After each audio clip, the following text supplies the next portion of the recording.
Assalamualaikum dan salam Malaysia Madani 28 Januari 2025. Kembali membicarakan 5 berita pilihan dalam berita 5@5.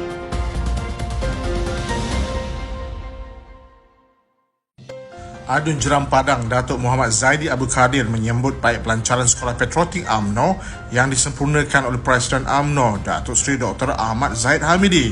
Beliau menyifatkan inisiatif ini sebagai langkah strategik untuk memastikan UMNO terus relevan dalam lanskap politik negara, khususnya dengan membentuk generasi muda yang berdisiplin, bersemangat dan berjiwa perjuangan.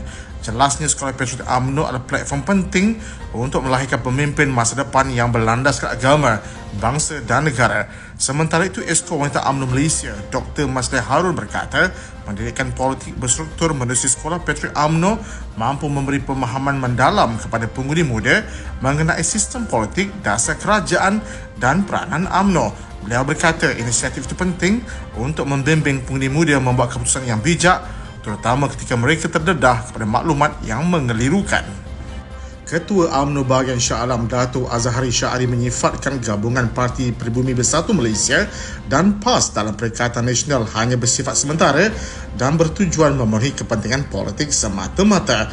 Menurutnya, ketidakmampuan kedua parti mencapai kesepakatan termasuk dalam menamakan calon Perdana Menteri menunjukkan hubungan mereka sangat rapuh. Beliau ibarat gabungan mereka seperti kahwin kontrak tanpa keikhlasan di mana PBBM dan PAS jelas tidak sepakat dalam mencanakan calon Perdana Menteri walaupun kemenangan paling sedikit. Beliau turut menyatakan bahawa tanpa sokongan PAS, PBBM tidak akan mampu bertahan dalam pilihan raya di mana PN dilihat sebagai gabungan yang tidak kukuh sekadar berpadu demi kelangsungan politik. Azhari menambah situasi berbeza dengan Barisan Nasional yang memiliki kesepakatan erat antara komponen parti. Program Sentuhan Kasih 2025 seperti Tahun Baru Cina, anjuran Jabatan Kemas Wilayah Persekutuan Labuan di Kampung Sungai Keling berjaya mengeratkan hubungan silaturahim dan perpaduan masyarakat setempat. Ketua UMNO Bahagian Labuan Datuk Muhammad Rafi Ali Hassan yang merasmikan program tersebut meluahkan rasa terharu dengan sokongan meriah penduduk, khususnya kaum Tionghoa. Katanya kerana ramai penduduk mencerminkan keharmonian dan semangat muhibah di kalangan penduduk Labuan yang terdiri daripada pelbagai lapisan masyarakat menjelang Tahun Baru Cina. Sementara itu, Ketua UMNO Bahagian Kalabakan Samasuddin Yusof menegaskan komitmen parti untuk terus mendekati masyarakat dan usaha memastikan UMNO kekal menjadi pilihan rakyat pada Pilihan Negeri Sabah ke-17 yang akan diadakan tahun ini. Menurut beliau, perkara tersebut menjadi antara agenda utama yang dibincangkan dalam mesyuarat ahli tengkuasa UMNO Bahagian P191 Kalabakan yang berlangsung baru-baru ini. UMNO siswa mengecam keras tindakan tidak bermoral memijak logo universiti yang tular baru-baru ini dan menyifatkannya sebagai perbuatan biadab dan melampaui batas. Dalam kenyataannya, UMNO siswa Universiti Malaysia Police UNIMAP menegaskan bahawa logo universiti bukan sekadar simbol tetapi lambang identiti, kehormatan dan maruah seluruh warga institusi termasuk pelajar, alumni dan pensyarah.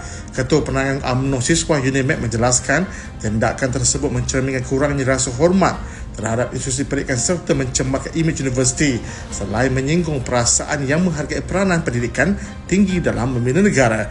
Mereka turut menyuruh pihak berkuasa mengambil tindakan tegas terhadap pelaku untuk memastikan insiden yang sama tidak berulang kembali. Terdahulu insiden ini berlaku semasa hiburan rakyat benci rasuah di Dataran Merdeka di mana rentang memaparkan logo universiti dipijak oleh peserta hiburan mencetuskan kemarahan dan perdebatan awam. Timbalan Presiden UMNO Datuk Seri Muhammad Hassan menyertai rakyat setempat dalam majlis memperingati peristiwa Isra' Mi'raj di Masjid Imam Haji Kahar Pekan Rantau. Beliau yang juga merupakan ahli Parlimen Rembau meluangkan masa mendengar ceramah yang disampaikan oleh Ustaz Jazni dari Pejabat Agama Daerah Seremban dan merakamkan penghargaan kepada pengurusi Masjid Syarizal serta jawatan kuasa yang menjayakan majlis tersebut. Dalam perkembangan lain, beliau turut sempat hadir di program berkatan beramai-ramai di Masjid Syekh Haji Ahmad Bandar Seri Sendayan yang menyaksikan penyertaan 53 kanak-kanak. Beliau memuji usaha penganjur program yang disifatkannya berjaya mencurikan kanak-kanak yang berkatan sepada musim cuti sekolah. Beliau menzaik ucapan tahniah kepada pengurusi Masjid Syekh Haji Ahmad, Ustaz Dr. Anwar Mutakin dan semua pihak yang terlibat menjayakan program tersebut. Sekian daripada saya, Muhammad Saiful Muhammad Sahak. Jangan lupa temu janji kita Isnin hingga Jumaat jam 5 petang. 5 berita pilihan hanya di berita 5@5. Assalamualaikum dan salam Malaysia Madani.